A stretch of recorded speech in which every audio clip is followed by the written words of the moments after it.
이번 주 건강 프로젝트 바꾸면 산다의 주제는 만병의 근원이라는 스트레스.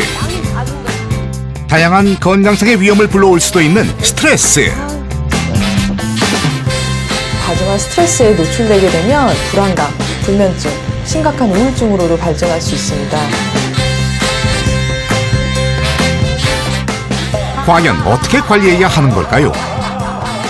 건강 프로젝트 바꾸면 산다에서 지금부터 콕콕 집어 알려드리겠습니다.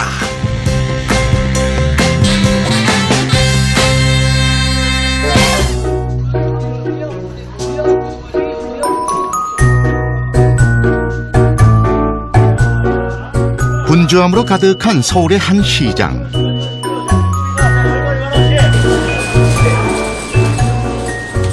그 시장 한켠에서 반찬 가게를 운영하고 있는 김용자 씨. 꼼꼼하고 야무진 손맛 덕분에 그녀가 만든 반찬들은 맛깔스럽기로 유명합니다. 반찬 가게 바로 옆에는 두부 가게가 있습니다.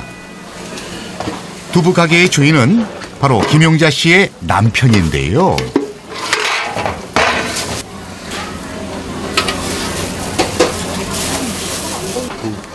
그런데 한 가지 문제는 남편이 영 장사에 소질이 없다는 겁니다.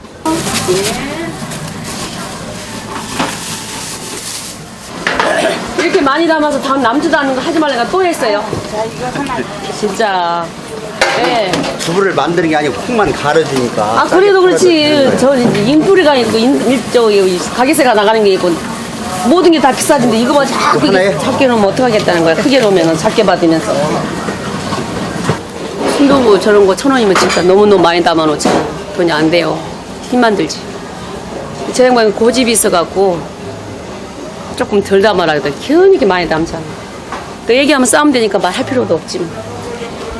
어쩔 수 없다고 전통시장에서 조금 싸다 한 맛에 손님들이 오는 건데 뭐 이런 갑자기 값을 또 올릴 수도 없는 거잖아요. 저렴한 가격이니까. 만두피 날짜 좀 보세요. 무조건 내놓지 마세요. 날씨가 따뜻할 때는. 칼국수도 무조건 시키지 말고 날짜 좀 보시고 내놓으세요. 내가 요즘에 여기에 매달렸으니까 거기가 엉망이잖아요. 아이고, 부부가 서로 의지가 되어도 모자랄 판에 오히려 서로에게 스트레스만 주는 상황. 그리고 남편하고 나하고 24시간 붙어 있는데 진짜 같이 부딪히다 보니까 뭐가 소중한 건지 뭐가 귀한 건지 전혀 모르겠어요. 마음이 합이 안 됐을 때는 진짜 스트레스가 하늘을 도달쳐.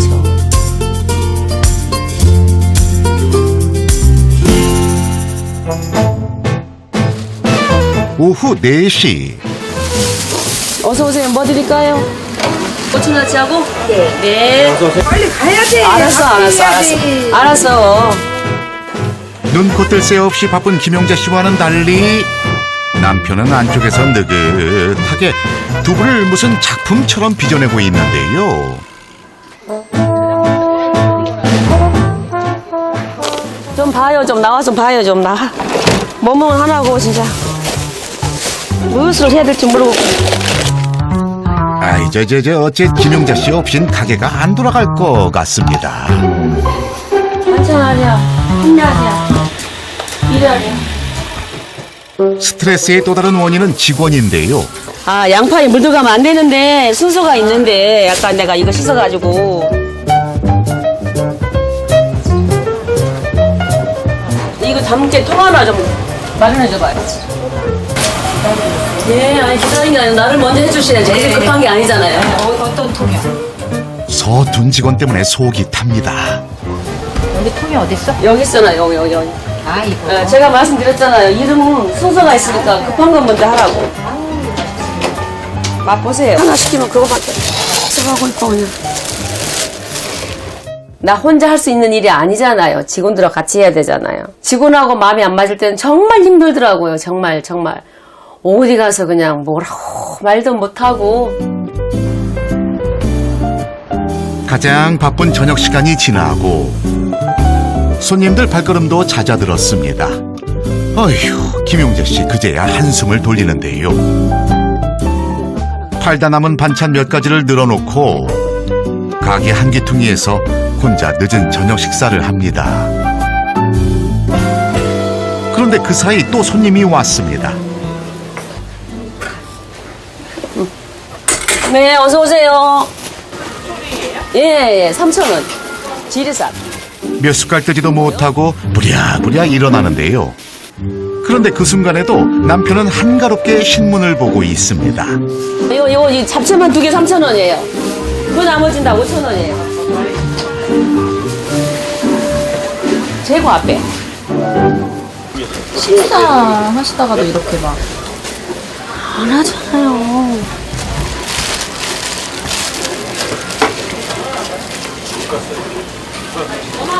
이런 게 다 스트레스죠. 엉덩이 붙일 새도 없이 바쁜 아내와 달리 너무 느긋한 남편. 아유, 아파. 아휴, 그렇게 김용자 씨의 전쟁 같던 하루 일과가 끝났습니다. 뒷정리를 마치고 먼저 가게를 나서면서도 남편과 수고했던 말 한마디 주고받지 않습니다. 먼저 가세요? 아, 힘드니까 먼저 가야지. 나만이 쉴 공간을 찾아야지. 끝까지 같이 숨 막혀서 못 살아. 집으로 향하던 그녀가 들른 곳은 동네의 작은 술집입니다. 자그마한 가게 한 구석에 자리를 잡은 김용자 씨. 아이고, 고맙습니다. 요것도 같이 드세요. 저희가 먹던 건데. 네, 고맙습니다.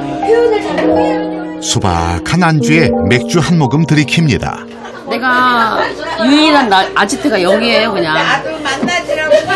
너무 피곤하고 힘들고 그럴 때는 친구도 싫고 동생도 싫고 언니도 싫고 그냥 편안한 여기 또 사장님 너무 편안하니까 이렇게 한잔 함으로써 그냥 오늘 피로가 좀 풀려요. 사람들과 부대끼며 하루를 보낸 그녀에게 이 시간은 스스로에게 주는 유일한 보상입니다. 노곤한 몸을 이끌고 집으로 향하는 김용자 씨.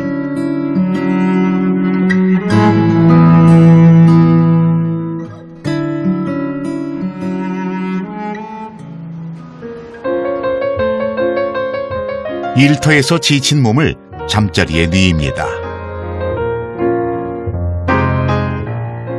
그런데 막상 자려고 하니 쉽사리 잠이 오지 않습니다. 몇 년째 심한 불면증을 겪고 있다는데요. 이리저리 자세를 바꿔보지만 오히려 말똥말똥 잠드는 일도 마음대로 되지 않습니다. 그렇게 한참 뜬 눈으로 뒤척이다 새벽녘이 되어서야 겨우 잠이 듭니다. 정말 어떤 때는 정말 한 3, 4일 잠을 못 자고 그럴 때는 일도 해야 되고 잠을 못 자면 그 이튿날 잘 수 있는 상황이 아니고 또 나가서 일해야 되는데 너무 피곤하죠.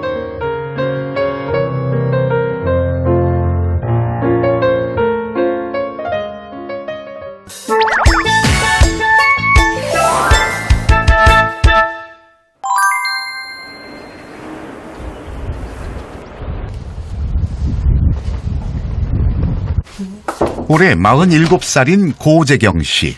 식사하셨어요? 식사하셨어, 아버지? 안 먹어. 왜? 뭐 사오라며요. 뭐 사갖고 왔으면 먹고. 고재경 씨는 몸이 불편한 부모님과 함께 살고 있습니다.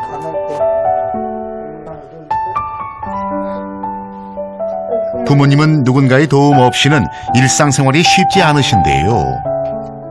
아버지는 당뇨 합병증에 간경화. 어머니는 한 90년대 후반에 뇌출혈로 쓰러지셔가지고 지금 정상적으로 말하면 뇌병변 장애.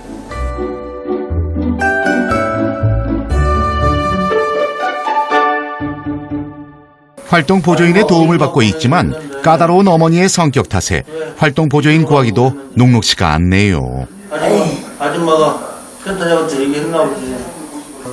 아니, 애초에 우리로 했는데. 어머니의 고집을 꺾는 일이 쉽진 않습니다. 사람 있어. 트러블 만들지 말라고. 가뜩이나 집 넓어서 사람 오기 싫어하는데 서로 안 나눠서 어르고 달래고 어찌어찌 사정 끝에 활동 보조인을 다시 집에 들이는 일에 성공하긴 했는데요. 그러니까는 그냥 기존에 아줌마 와서 했던 대로 하고 더 이상 하지 마 얘기하지 마. 끼스 아줌마 때문에. 어머니가 이렇게 고집을 피우실 때마다 여간 스트레스가 아닙니다. 답답한 마음을 달래러 사람이 없는 옥상에 올라가 심호흡을 해봅니다.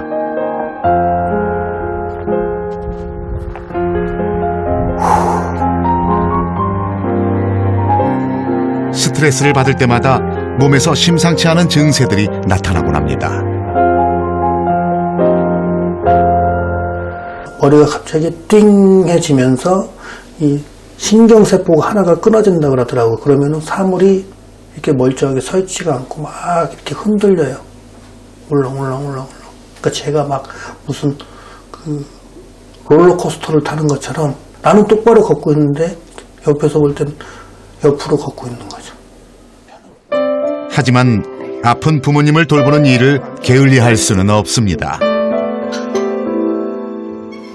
부모님이 재활센터에 가시고 나면 고재경 씨는 소소한 집안일을 합니다. 사실 그는 어엿한 한 집안의 가장인데요. 부모님 간호를 위해 잠시 가족과 떨어져 지내고 있습니다. 어머니를 못 받쳐주니까 성격이 워낙 유별나서 가장 서글픈 게 그거예요. 애기 아내하고 그래서 떨어져 사는 거니까 서로 누구든지 하나는 죽을 것 같아. 그게 이제 우리 애기 엄마가 더 클 것 같아서 보낸 거고. 아휴, 그렇게 가족과 떨어져 지낸 지 어느새 6년이 훌쩍 넘었습니다. 좋은 아들이면서 좋은 남편이 되는 일이 어찌 이리도 힘든 걸까요? 아내와 떨어져 지내면서 생활은 점점 더 삭막해졌습니다. 안녕하세요. 예, 오세요. 거의 모든 식사는 편의점에서 때우는 인스턴트 식품이나 사람들과 만날 때 함께 먹는 식당밥인데요. 그마저도 제때 챙겨 먹는 경우는 아주 드문 편이랍니다.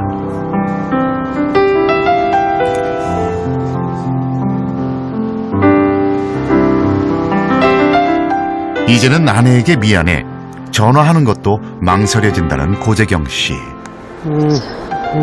당신 들었어요? 뭐 먹었어?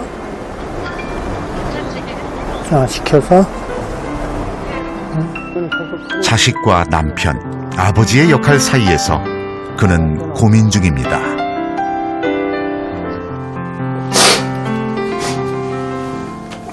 가족들하고 떨어져 사는 거. 또 제가 잘 못 모셨기 때문에 두 분이 저렇게 아프다는 거. 그게 먼저 생각하지. 떨어져 산다는 거는 그게 아픔. 부족한 남편, 부족한 아빠,